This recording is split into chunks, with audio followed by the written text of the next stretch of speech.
The first day of school, one of my classmates began a talk with me and that changed my life. She said, "Hi, Hanson, my name is Rose. I'm 87 years old.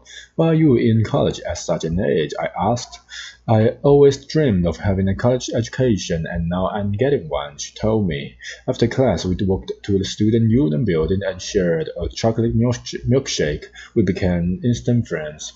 At the end of the semester, we invited Rose to speak at our football banquet, and I'll never forget what she taught us. She cleared her throat and began.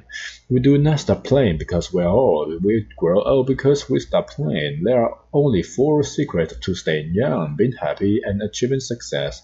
We have to laugh and find humor each and every day. You've got to have a dream. When you lose your dreams, you'll die. We have so many people walking around who are dead and they don't even know it. There is there is a giant difference between growing older and growing up. If you are 19 years old and lie in bed for one full year and don't do one productive thing, you will turn 20 years old. If I'm 87 years old and stay in bed for a year and never do anything, I will turn 88. Anybody can grow older. That doesn't take any talent or ability. The idea is to grow up by always finding the opportunity in change. Have no regrets. The elderly usually don't have regrets for what we did, but rather for things we did not do. The only people who fear death are those with regrets. She concluded her speech by courageously singing the rose. She challenged each of us to study the lyrics and live them out in our daily lives. 8 years in, and Rose finished the college degree she had begun all those years ago. 1 week after graduation, Rose died peacefully in her sleep. Over 2,000 college students attended her funeral in tribute to the wonderful woman who taught by example that it's never too late to be all you can possibly be. Our character basically is a composite of our habits. Sow thoughts reap an action, sow an action reap a habit, sow a habit reap a character, sow a character reap a destiny that maximum goals. Habits are powerful factors in our lives because they are consistent, often unconscious patterns. They constantly daily express our character and produce our effectiveness or ineffectiveness. As Horace Mann, the Greek educator, once said, "Habits are like a cable. We weave a strand of it every day and soon it cannot be broken." I personally do not agree with the last part of his expression. I know habits can be learned and unlearned, but I also know it isn't a quick fix. It involves a process and a tremendous commitment. Those of us who watched the lunar voyage of Apollo 11 were transfixed as we saw the first man walk on the moon and return to Earth. But to get there, those astronauts literally had to break out of the tremendous gravity pull of the Earth. More energy was spent in the first few minutes of liftoff. In the first few miles of travel, land was used over the next several days to travel half a million miles.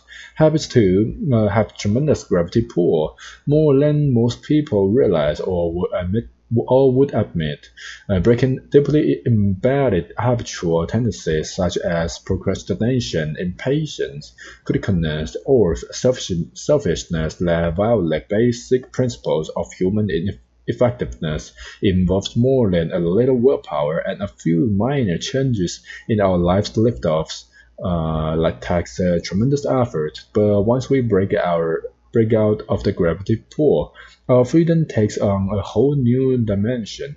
Like any natural force, gravity pull can work with us or against us. The gravity pull of some of our habits may currently be keeping us from going where we want to go, but it is also gravity pull that keeps our world together, that keeps the planet in their orbit and our universe in order. It is a powerful force, and if we use it effectively, we can use the gravity pull of a habit to create the cohesiveness and order necessary to establish effectiveness in our lives. Just for today, I will try to live through this day only and not tackle all my problems at once. I can do something for 12 hours that would appeal to me if I felt that I had to keep it up for a lifetime. Just for today, I will be happy. This assumes to be true what Abraham Lincoln said, that most folks are as happy as they make up their minds to be. Just for today, I will adjust myself to what is and not try to adjust everything to my own desires. I will take my luck as it comes and fit myself to it. Just for today, I will try to strengthen my mind. I will study. I will learn something useful. I will not be a mental loafer. I will do something that requires effort, thought, and concentration. Just for today, I will exercise my soul in three ways. I will do somebody a good turn and not get found out. If anybody knows of it, it will not count. I will do at least two things I don't want to do just for exercise. I would not show anyone that my feelings are hurt. They may be hurt, but today I will not show it. Just for today, I will be agreeable. I will look as well as I can, dress becomingly, keep my voice low, be courteous, criticize not one bit. I won't find fault with anything, not try to improve or regulate anybody but myself. Just for today, I will have a program. I may not follow it exactly, but I will have it. I will save myself from too past hurry and indecision.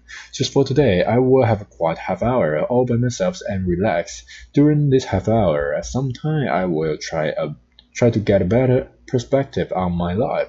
Just for today, I will be unafraid. Especially, I will not be afraid to enjoy what is beautiful and to believe that as I give to the world, so the world will give to me.